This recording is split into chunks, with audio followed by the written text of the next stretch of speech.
भाजपा उम्मीदवार सुशील कुमार रिंकू की। जैसा सियासत में घाट घाट का पानी पीने वाली कहावत, उस पर उनकी तरफ से पूरा अमल हुआ। आम आदमी पार्टी ने डैमेज कंट्रोल के तहत अकालियों के कैंप में हाथ डाला। सबसे ज्यादा चिंताजनक स्थिति शिरोमणि अकाली दल की थी, क्योंकि वो उसकी हालत इस चुनाव में डू एंड डाई वाली है, करो या मरो।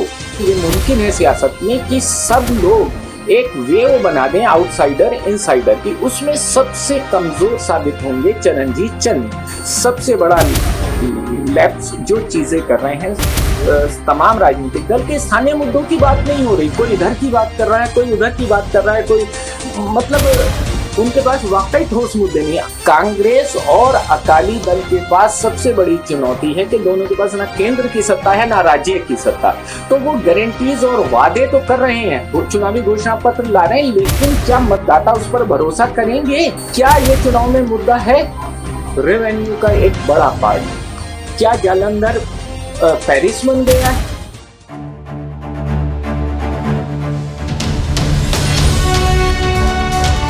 जनहितैषी, टीआरपी नहीं भरोसा आपका।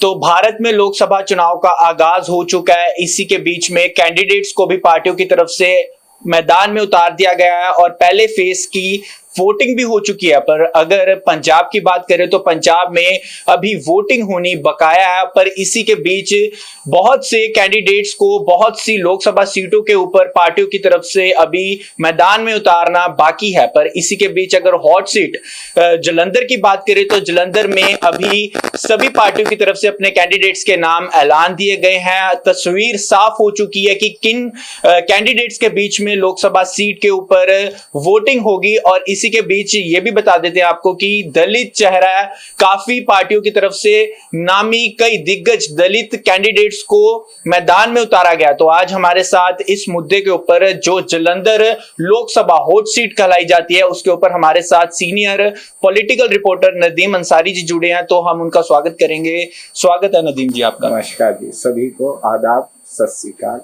तो नदीम जी, जालंधर जो एक दलित रिजर्व सीट मानी जाती है, जालंधर में सभी पार्टी, कांग्रेस, आम आदमी पार्टी, बीजेपी और इसी के साथ श्रोमणी अकाली दल, चारों बड़ी पंजाब की पार्टियां हैं और इनकी तरफ से अपने कैंडिडेट्स के नाम ऐलान दिए गए हैं। श्रोमणी अकाली दल की तरफ से काफी सीनियर कैंडिडेट उतारे गए हैं मैदान में, महेंद्र सिंह केपी। और इसी के साथ कांग्रेस की तरफ से जो साबका मुख्यमंत्री पंजाब के रह चुके हैं चरणजीत सिंह चन्नी का नाम ऐलाना गया। और बीजेपी की तरफ से सुशील कुमार रिंकू और आम आदमी पार्टी की तरफ से पवन कुमार टीनू। तो इनके बीच में काफी ज्यादा कशमकश देखी जा सकती है वोटिंग वाले दिन। तो इसके ऊपर आपका क्या कहना है? देखिए, आपने जो बात कही, इस इत्तेफाक भी है कि सीट हॉट भी है और जब वोटिंग होनी है मौसम भी बहुत हॉट रहना है जी। और सियासी फिजा और गर्मा दी है वहां के नेताओं ने। जहां तक जालंधर की बात करें तो जालंधर का मुल्क के बंटवारे से पहले से बहुत खास अहमियत रही है। पंजाब के जो चुनिंदा शहर हैं उसमें जालंधर अपनी एक विरासत रखता है। और दूसरा दिलचस्प इत्तेफाक कि आज़ादी के बाद जालंधर स्पोर्ट्स हब के तौर पर खेलों का सामान बनाने के लिए मशहूर हुआ, लेकिन फिलहाल वहाँ सियासी खेल के लिए मशहूर है वो शहर। जहां तक आपने बात कही, देखिए, ये संवैधानिक व्यवस्था के तहत है कि समाज के हर वर्ग को उसके हक मिल सके, लिहाजा जालंधर सीट को रिजर्व रखा गया था पिछड़े दलित समाज के लिए। लेकिन सिर्फ रिजर्व सीट से, जैसा आपने कहा, बिल्कुल सही बात है, हर पार्टी ने ठोक बजाकर बहुत आकलन करके अपने अपने उम्मीदवार उतारे हैं, क्योंकि सिर्फ चेहरा दलित हो या सीट रिजर्व है, जीत इससे तय नहीं होती है जी। जो यहाँ चुनाव हो रहा है वो इसलिए दिलचस्प बन गया है कि इस बार जो हिंदी पट्टी सियासत के लिए मशहूर है, हिंदी भाषी क्षेत्र, सियासत बिल्कुल उसी रंगत पर पंजाब में चल रही है और जालंधर तो निहायत दिलचस्प रुख ले चुकी है।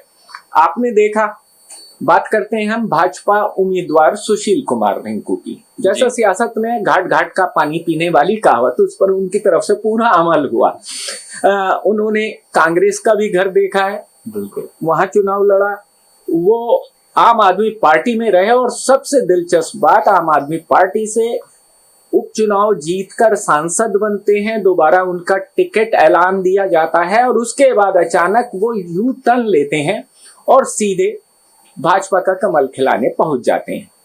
अब कहते हैं ना कि खरबूजों को देखकर खरबूजा रंग बदलता है, वही कहावत वहां पर अमल में आई कि आम आदमी पार्टी ने डैमेज कंट्रोल के तहत अकालियों के कैंप में हाथ डाला और उनकी सर्जिकल स्ट्राइक में बाहर आए निकलकर पवन कुमार टिंकू जी।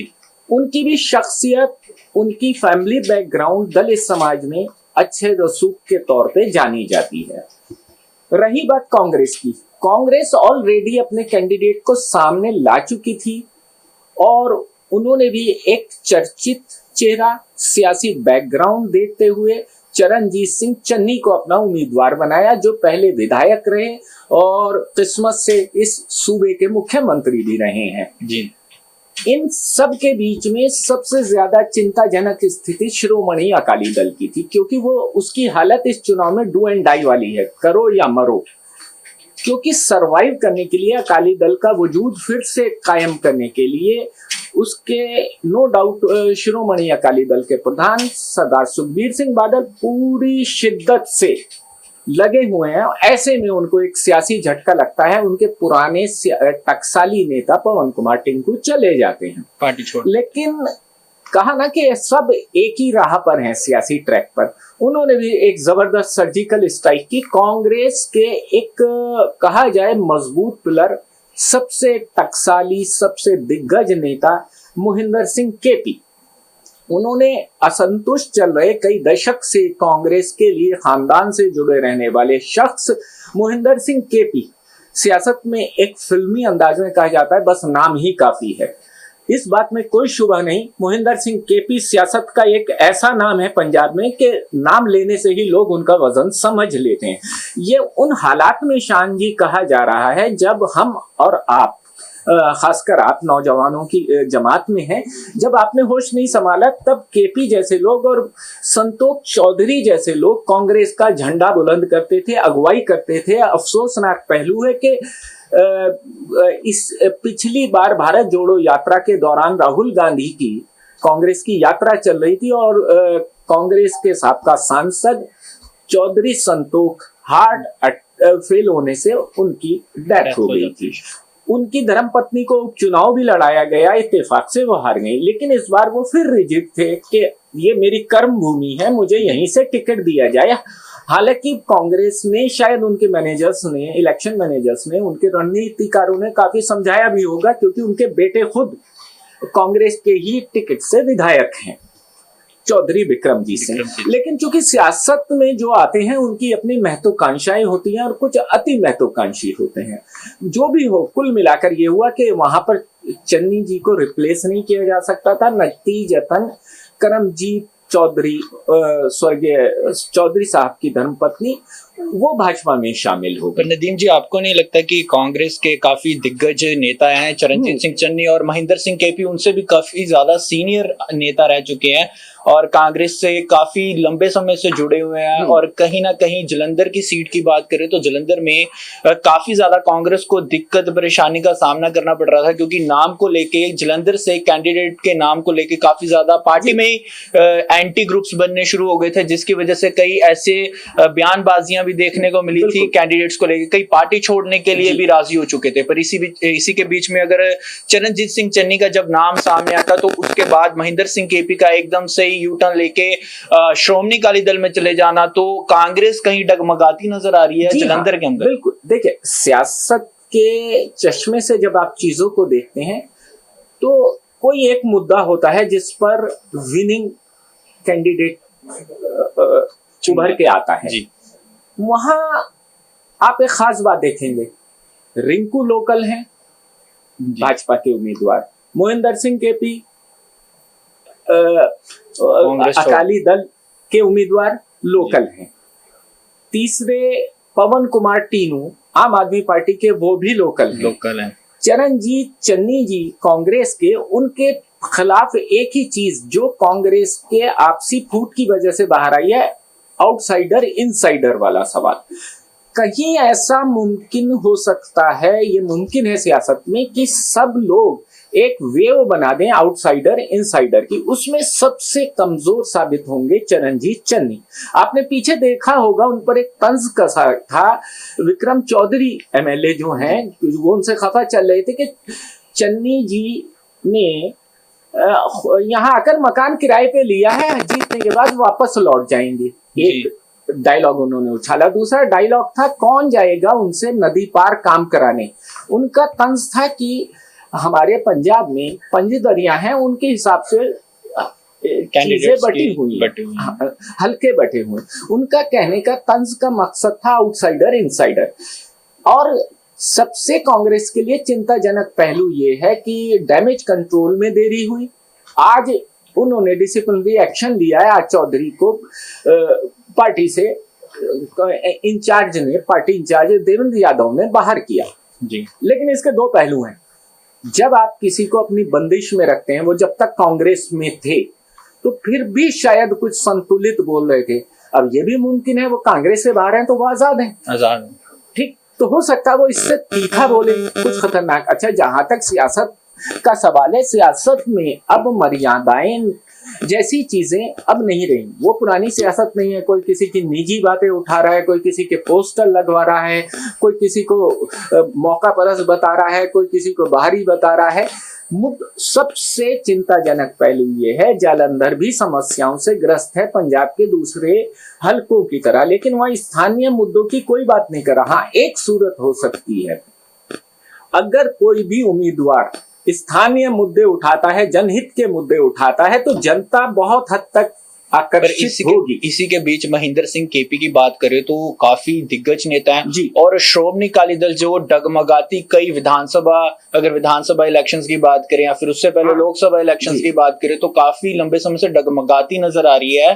तो अगर महेंद्र सिंह केपी जो कि कांग्रेस छोड़ श्रोमणी अकाली दल में शामिल हुए हैं, तो कहीं ना कहीं श्रोमणी अकाली दल बरकरार अपना मजबूती बनाती दोबारा से नजर आ रही है कहीं ना कहीं। तो क्योंकि एक तो सीनियर नेता है महेंद्र सिंह केपी, ऊपर से श्रोमणी अकाली दल को एक सीनियर नेता को कैंडिडेट बना दे, क्योंकि देखा था कि जैसे ही सुखबीर सिंह बादल श्रोमणी अकाली दल में महेंद्र सिंह केपी को शामिल करने के लिए पहुंचता है, उसके 10-15 मिनट के बाद ही उनका नाम कैंडिडेट के रूप में सामने आ जाता है। जैसे वो वेट कर रहे थे कि जैसे वो हमारी पार्टी में शामिल हो तो हम उनका नाम ऐलान दे। तो कहीं ना कहीं श्रोमणी अकाली दल की बात करें तो जलंधर में जो एक रिजर्व सीट है तो वो मजबूती पकड़ बनाती नजर आ रही है। दोबारा से लोकसभा सीटों के अंदर, लोकसभा चुनाव के अंदर महेंद्र सिंह केपी की बात करें तो जलंधर में वो मजबूत कर रहे हैं श्रोमणी अकाली दल को। देखिए, जहां आपने बात कही शान साहब, आपने अपनी बात में ही इस सवाल का जवाब दिया है कि महेंद्र सिंह केपी की जहां बात आती है तो केपी साहब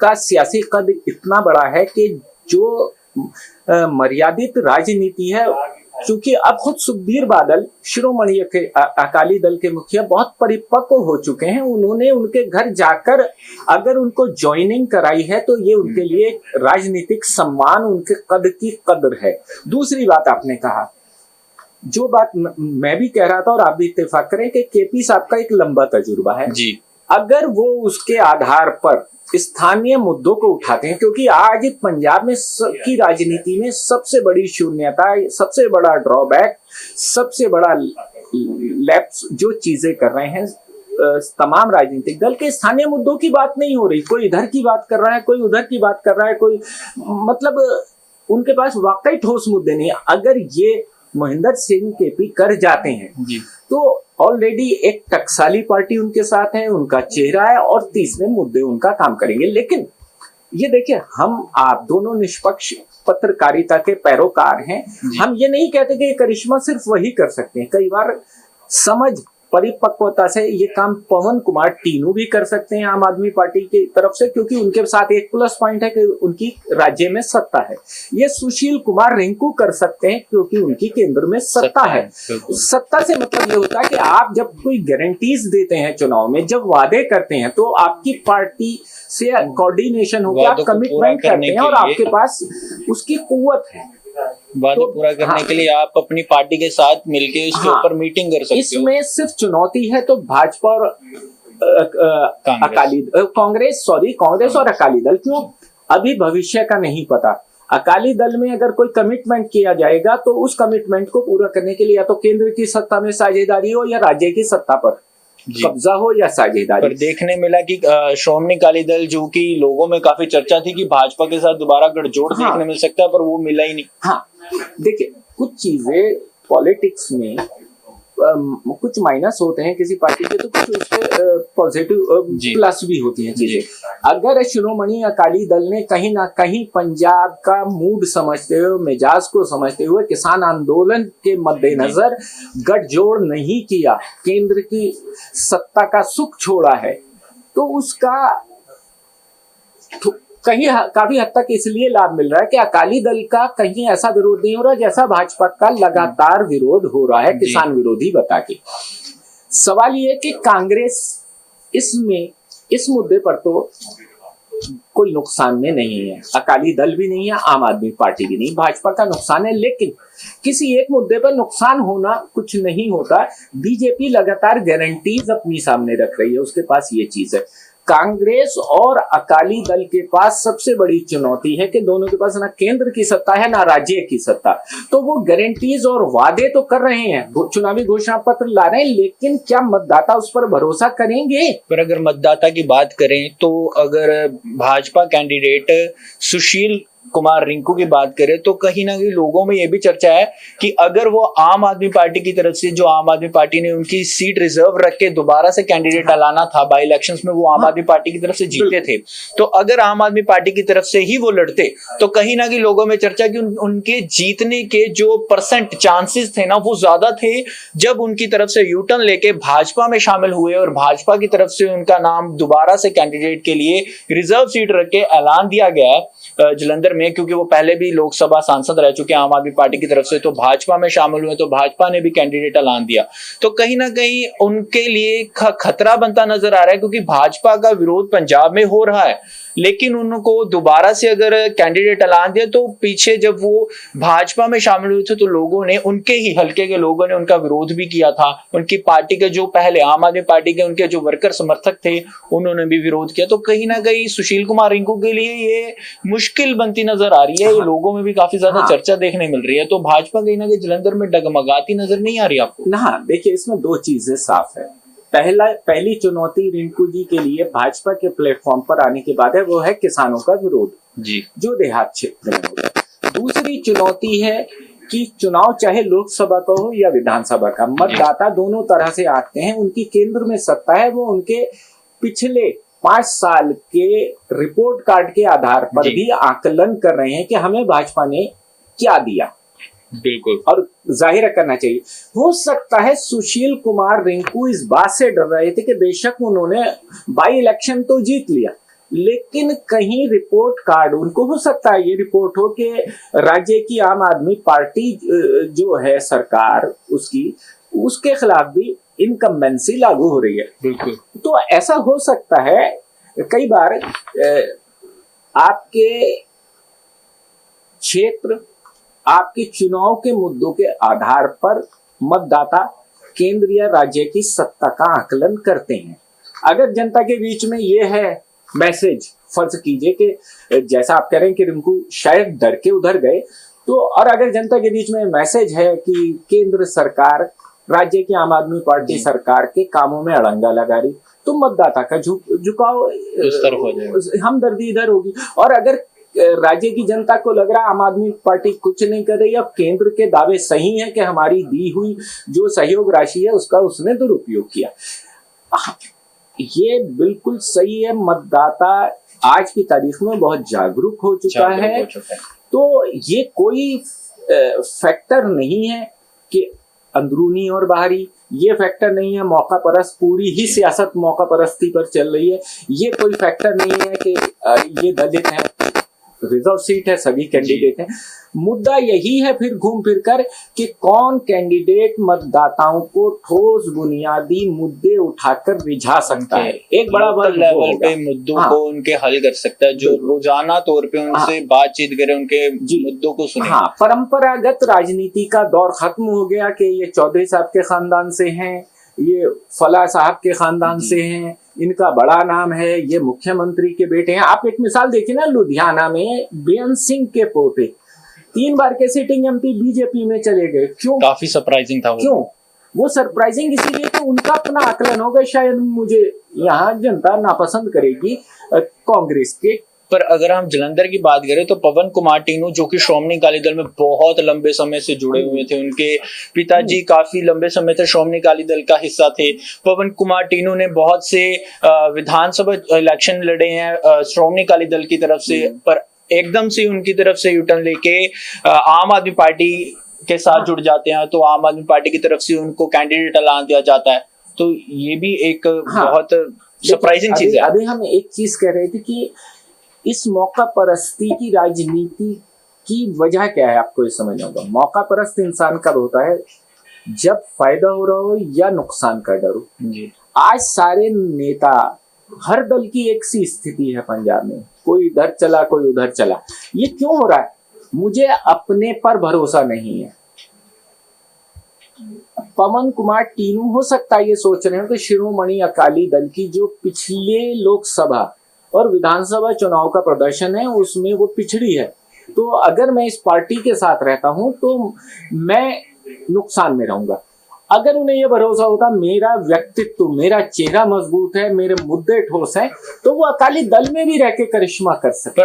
पर लोगों में ये भी चर्चा है कि जितने दिग्गज नेता बाकी पार्टियों की तरफ से ऐलान दिए गए हैं, उनका ग्राउंड लेवल पे पकड़ इतनी मजबूत है, जितनी लोगों में चर्चा चल रही है कि जितनी पवन कुमार टीनू की शायद नहीं है, तो उनको इसका काफी ज्यादा ड्रॉबैक हो सकता है। आम आदमी पार्टी को भी काफी ड्रॉबैक हो सकता है। सबसे बड़ा ड्रॉबैक क्या होता है कि मतदाता का एक वर्ग बहुत ज्यादा जज्बाती भी होता है, जिसे कहते हैं ना इमोशनल।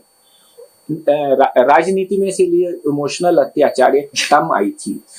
होता क्या है कि एक वर्ग को अगर इनके विरोधी, जो अपने आप को सबसे मजबूत इनका टक्कर में विरोधी मान रहा है, वो ये कह सकता है कि इनसे बड़ा कोई मौका परस्त नहीं, और वो कन्वे कर ले जाता है कि देखो आहत आम आदमी पार्टी का वोटर लामबंद होके और टीनू के पीछे खड़ा हो सकता है। वो कहेगा कि हमारी पार्टी के साथ धोखा करके गए, रिंकू को सबक सिखाना है, तो हम आम आदमी पार्टी वाले एकजुट होकर इनको हराएं।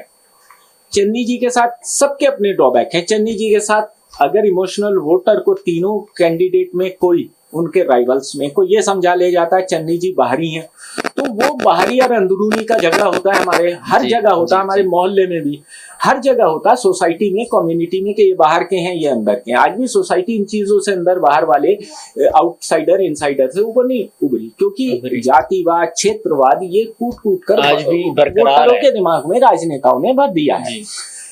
तीसरा मुद्दा, अगर फिर मैं वहीं आ रहा हूं, अगर कोई भी अपने सियासी तजुर्बे या क्रिएटिव, आज स्मार्ट पॉलिटिक्स हो रही है, कोई नए मुद्दे क्रिएट कर लेता है और बंदे को क्लिक कर जाते हैं। पर अगर हम चन्नी जी की बात करें, पर चन्नी जी के जो बयान थे बहुत पुराने, जो वायरल भी हुए थे, तो वो लोगों के मन में आज भी कहीं ना कहीं उनका चेहरा जैसे सामने आता है, वो क्लिक करते हैं। जैसे वो बोल देते थे कि मैंने पैच वर्क कराया, मैंने क्या बोलते हैं, मैंने दूध भी निकाला बकरियों का, मैंने बिजली का काम भी किया। तो वो कहीं ना कहीं उनकी छवि वैसी बनती गई है लोगों के मन में, तो कहीं ना कहीं उनके लिए काफी ज्यादा ये वोट के लिए अपील करते हुए काफी दिक्कत बन सकती है, क्योंकि कांग्रेस ने चेहरा, एक काफी सीनियर नेता रह चुके हैं और मुख्यमंत्री भी रह चुके हैं पंजाब के, तो उनके लिए लेकिन चेहरा जो लोगों के मन में बस चुका है, तो वो कहीं ना कहीं वोट के टाइम पे काफी दिक्कत बन सकता है। सियासत में एक लफ्ज होता, टर्म आई है नई, बयानवीर जी। वो बयानवीर क्या है कि, फिर कह रहा हूं, मतदाता जागरूक है। बयान देने के मामले में ये शायद अपनी ही पार्टी में नवजोत सिंह सिद्धू से आगे नहीं है, उनसे बड़े बयान देने का कोई माहिर नहीं। जी। बिट्टा जी सीधे तौर पर पॉलिटिक्स में नहीं रहे, लेकिन यूथ कांग्रेस में रहे हैं, और सब कुछ उनसे धुरंधर बयान देने वाला कोई नहीं। तो बयानों पे सियासत अगर चलने लगती तो सबसे अच्छी बयानबाजी तो मोदी कर रहे हैं। वो पसीने पसीने हो रहे हैं, रात दिन दौड़ रहे हैं, क्योंकि वो जानते हैं सियासत में, राजनीति में जनता के द्वार पे जाके अपने कामकाज गिनवाने हैं। यूपीए 2 रिपीट नहीं होता है, ये माना जाता है बाद में समीक्षा में कि कांग्रेस अपनी केंद्र सरकार की नीतियां नीचे नहीं उतार पाई। आज 2 बार की सत्ता का सुख भोगने के बाद भी नरेंद्र मोदी क्यों दौड़ रहे हैं हमारे प्रधानमंत्री? क्योंकि उन्हें पता है कि जनता को बार बार याद दिलाना पड़ता है, मेमोरी बहुत कम होती है कि हमने आपके लिए ये किया। चन्नी जी, जैसा आपने कहा है, बात चन्नी जी नहीं, बहुत सारे नेताओं पे अप्लाई होती है। चन्नी जी अगर ये गलतफहमी में है कि उनके ये बयान देने से मैं टेंट गाड़ लेता हूँ, मैं सड़क बनवा देता हूँ, मैं गाय बकरी दूध लेता हूँ, ये सब चीजें आज की राजनीति में काउंट नहीं होती। ठीक है, ये एक पार्ट होता है जब आदमी अपने को बताता है जी मैं ग्राउंड लेवल करने के लिए, लेकिन ये सब नेता करते हैं, लेकिन उन्होंने कुछ ज्यादा किया। चलिए, पर कुल मिला के अगर बात करें तो हर एक पार्टी के जो उम्मीदवार हैं काफी दिग्गज नेता रह चुके हैं, सियासत से काफी ज्यादा उनका बहुत लंबे समय से एक नाता रहा है।